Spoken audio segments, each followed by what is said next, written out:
You're scrolling through real estate listings at midnight, and every single house that doesn't look like it's about to collapse costs $500,000. The kitchen has laminate countertops from 2003. The carpet is beige. There's fake wood paneling in the basement, and the listing agent has the audacity to call it a starter home. Meanwhile, you're sitting there doing mental math on your salary, wondering if you've somehow missed a massive promotion or if the entire housing market has collectively lost its mind. Spoiler alert, it's not you, it's the math. And the math is absolutely brutal. My name is Nick, and today we're going to do something that real estate agents hate. We're going to calculate who can actually afford a $500,000 house in 2026. Not who the bank will give a loan to, but who can legitimately afford it without turning their life into a financial stress simulator. Because there's a massive difference between qualifying for a mortgage and actually being able to sleep at night after you sign the paperwork. Let's start with the uncomfortable reality. In dozens of US markets right now, $500,000 is the baseline. That's not getting you a mansion. That's getting you a 1,200 square foot box with 3 bedrooms, 2 bathrooms, and a yard the size of a beach towel. In cities like Denver, Austin, or anything within commuting distance of a major metro, $500,000 is what normal people are expected to somehow come up with for normal houses. The median household income in America is around $84,000. So we're asking people making $84,000 to afford homes that cost 6 times their annual income. If that ratio sounds insane to you, congratulations, you're paying attention. But everyone keeps saying you can do it. The mortgage broker says you're approved. Your parents bought a house on way less. Some influencer on TikTok is flipping houses with no money down. So what's the problem? The problem is that everyone is lying to you about what affordable actually means. Let's start with the down payment, because that's where most people's dreams go to die. The old rule was 20% down. On a $500,000 house, that's $100,000 cash. Let me say that again. $100,000. The median savings account in America has around $8,000 in it. So you're not just a little short, you're $92,000 short. And before you say you'll just save it, let's do that math too.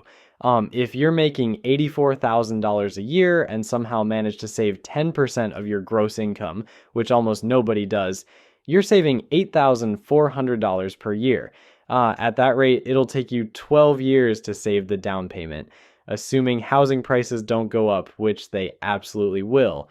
Okay, so you skip the 20% down payment. It's like you put down 5% or 10% instead, which is what most people actually do. Congratulations, you just unlocked a new expense called PMI, Private Mortgage Insurance. This is the fee you pay every single month for the crime of not being wealthy enough to put 20% down. It's essentially a poverty tax that runs anywhere from $200 to $400 per month, depending on your loan. You're paying extra money every month for insurance that protects the bank, not you, because they're worried you might default. So you're already starting from a position of financial punishment. Now let's talk about the actual mortgage payment. You put down 10%, which is $50,000 that you somehow scrape together.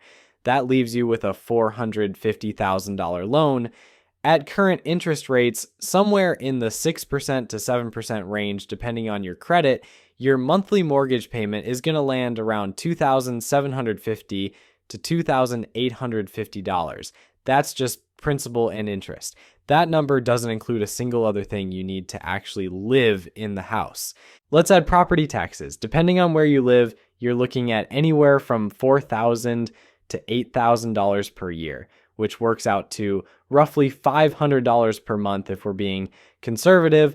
Then there's homeowners insurance, which has skyrocketed in the past few years thanks to climate change making everything more expensive to insure.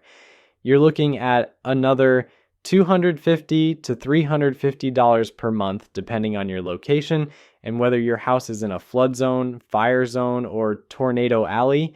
Then there's maintenance, the thing everyone forgets about until the water heater explodes at 11 p.m. on a Sunday.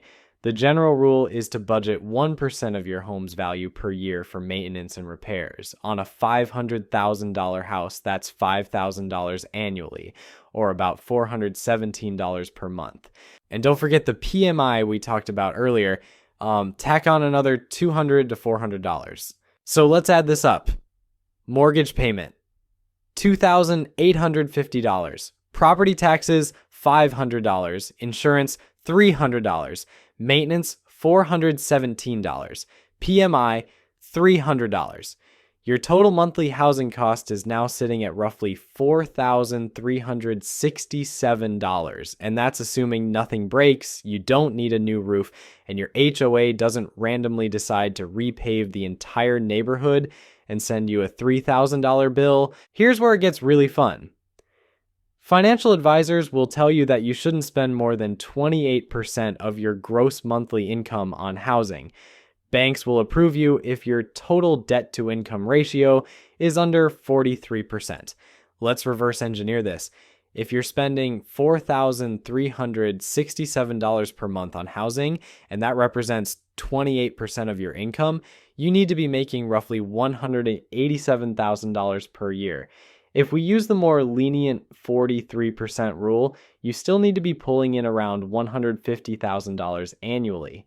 And now we arrive at the punchline. Only about 10% to 20% of US households make $150,000 or more, which means 80% of American households cannot comfortably afford a $500,000 house under any reasonable financial standard.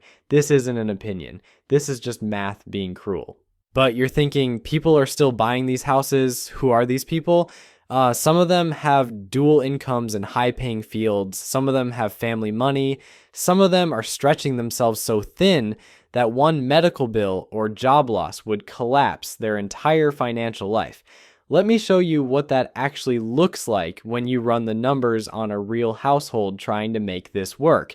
Meet a household we'll call the Johnsons, two working professionals pulling in a combined $160,000 a year. That puts them well above the median, solidly in the upper middle class. They should be comfortable, right?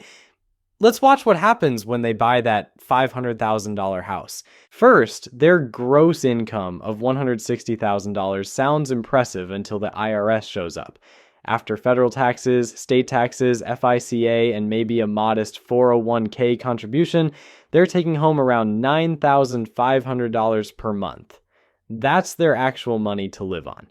Now subtract that $4,367 monthly housing cost we calculated, they're left with $5,133 for literally everything else in their lives. 2 car payments because they both need to commute. There goes $800. Car insurance for 2 vehicles, another $250. Gas because nothing is walkable in suburbia. $300. Student loans because they needed those degrees to get the jobs that qualified them for the mortgage. Conservatively $600. Health insurance premiums that their employers don't fully cover, $400. Groceries for a family that's trying to eat reasonably healthy, $800 if they're careful. Utilities for that bigger house, electricity, water, gas, internet, phones, $450. We're now at $1,533 remaining, and we haven't touched clothing, entertainment, kids' activities, car repairs, medical copays, or the psychological need to occasionally leave the house and pretend you have a life. Oh, and savings, emergency fund, retirement beyond that modest 401k, good luck. This household is spending 46% of their take-home pay on housing, not 28%, not even 35%, nearly half. And these aren't irresponsible people. They're not buying jet skis or taking European vacations. They're just trying to live in a house that the market tells them is normal. Here's what that actually feels like day to day. It feels like checking your bank account before buying groceries. It feels like saying no to your kid's field trip because that $35 might be needed if the check engine light comes on. It feels like lying awake at 2 a.m. doing mental math about whether you can afford new tires this month, or if you need to push it to next month and just pray it doesn't rain. It feels like being one unexpected expense away from disaster at all times. The HVAC breaks, that's $5,000 you don't have. Someone rear ends you and your deductible is $1,000. You're putting it on a credit card. Your kid needs braces. You're financing dental work like it's a car. This is the reality for households earning $160,000 trying to own a $500,000 home. Now imagine what it looks like for the household making $120,000 or $100,000, or God forbid, the actual median income of $84,000. At median income, buying a $500,000 house isn't tight. It's not even stretching. It's financial fantasy. It's mathematically impossible without either massive external help or accepting a level of risk that would make a skydiver nervous. But here's what makes this truly insidious. The housing market doesn't care about these numbers. Sellers list homes at $500,000 because that's what comparable houses sold for. Banks approve buyers at 43% debt to income because technically the loan won't default immediately. Real estate agents encourage buyers to stretch because their commission depends on closing the deal. Nobody in the transaction has an incentive to tell you that you're about to financially drown yourself. The system is designed to get you into the house, not to ensure you can comfortably afford it long term. And once you've signed those papers and moved your furniture, you're trapped. You can't just decide 6 months later that this was a mistake and walk away without destroying your credit and losing your down payment. So people stay. They stay in homes they can't afford, working jobs they hate because they can't risk any income disruption, slowly watching their savings evaporate, wondering why they feel so stressed when they're supposedly living the American dream. Let me tell you what the harsh truth sounds like. For probably 70% to 80% of American households, a $500,000 home is not affordable, not sustainably, not without accepting a level of financial precariousness that would have been considered reckless a generation ago. This isn't about personal failure. This isn't about not working hard enough or not being financially savvy. This is about a housing market that has completely disconnected from income reality. Home prices have increased roughly 400% since 1990. Median household income up about 180% in the same period. The math doesn't work. It cannot work. It will not work. And yet we keep pretending it does. We keep telling people that homeownership is essential for building wealth, which technically is true, but ignores the part where you have to survive the mortgage first. We keep perpetuating the myth that if you just budget better, skip the avocado toast, and work a side hustle, you can make it happen. But you can't budget your way out of a structural affordability crisis. You can't side hustle your way into a down payment when rent is eating 40% of your income. You can't manifest a lower interest rate through positive thinking.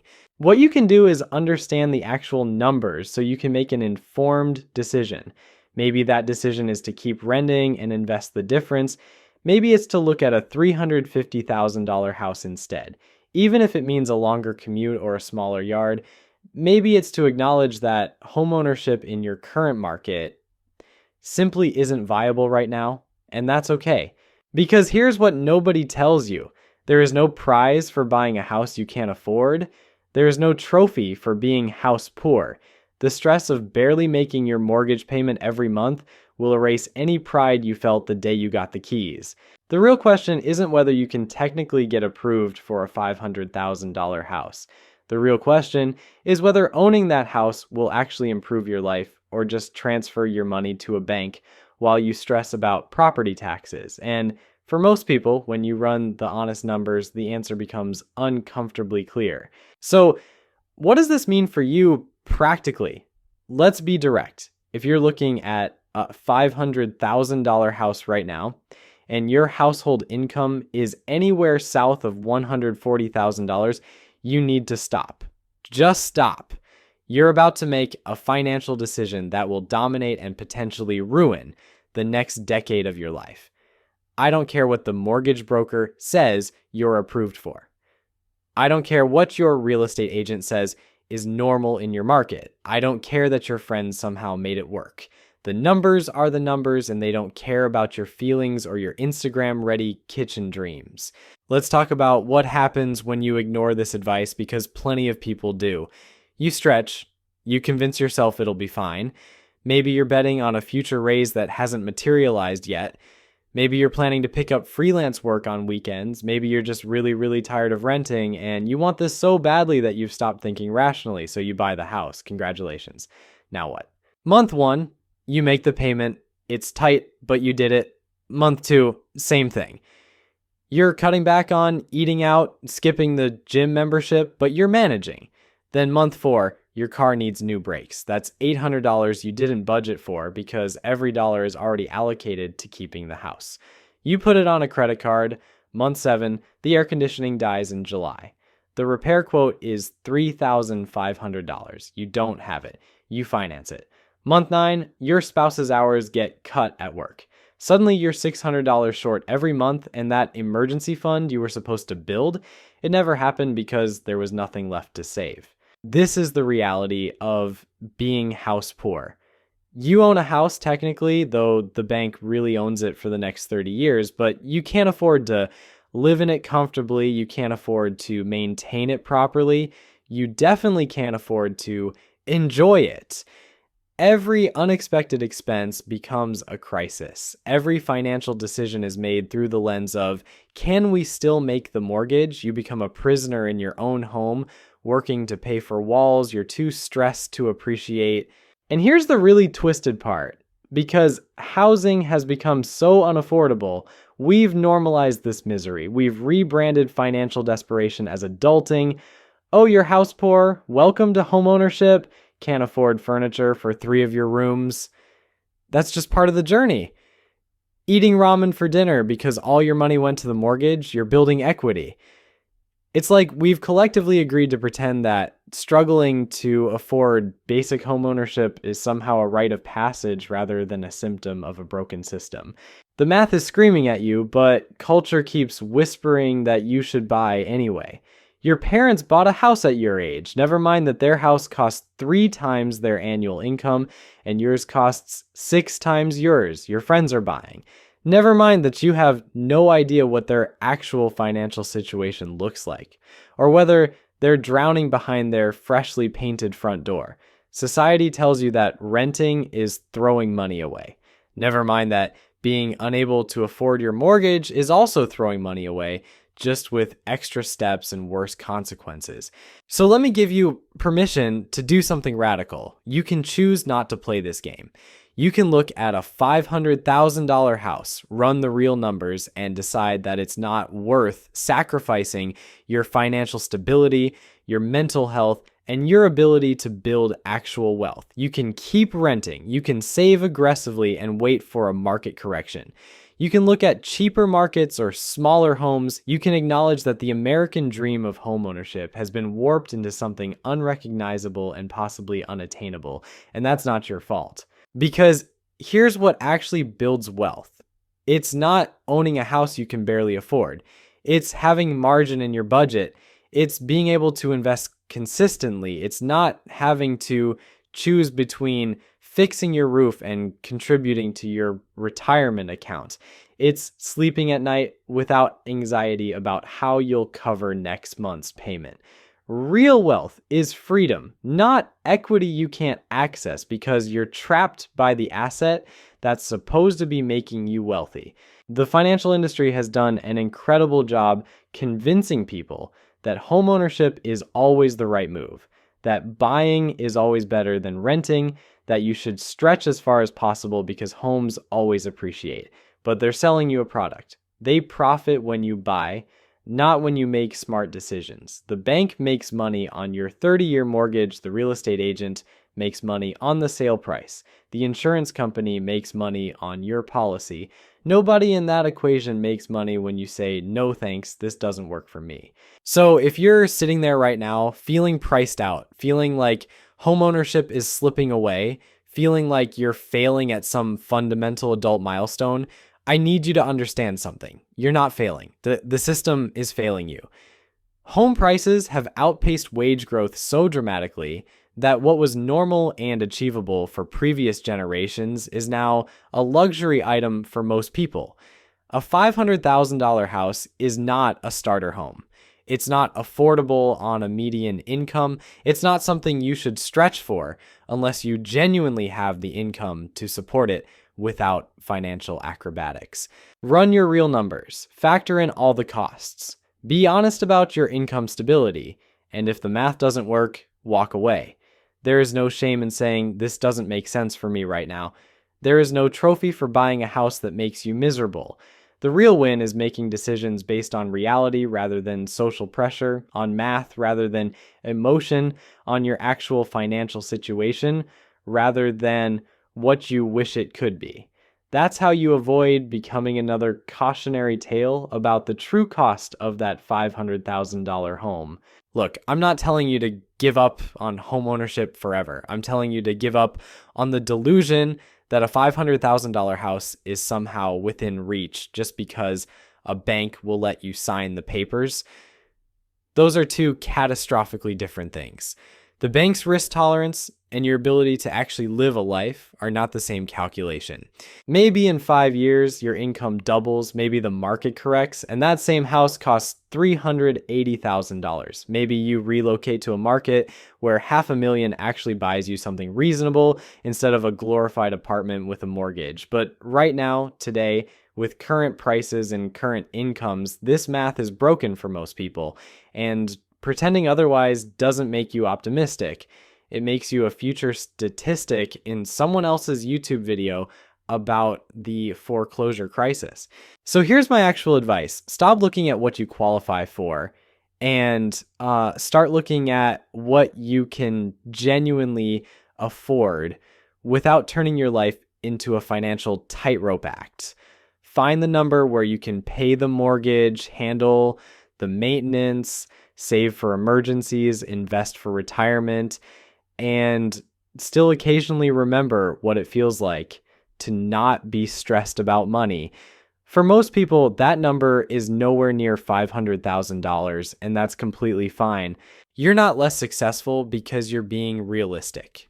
You're not failing at adulthood because you refuse to financially drown yourself for granite countertops. You're just doing math that apparently nobody else wants to do. The housing market will keep pretending these prices make sense. Banks will keep approving loans that shouldn't exist. Real estate agents will keep telling you it's a great time to buy. But you don't have to participate in collective financial insanity just because everyone else is. Sometimes the smartest move is recognizing when the game is rigged and choosing not to play.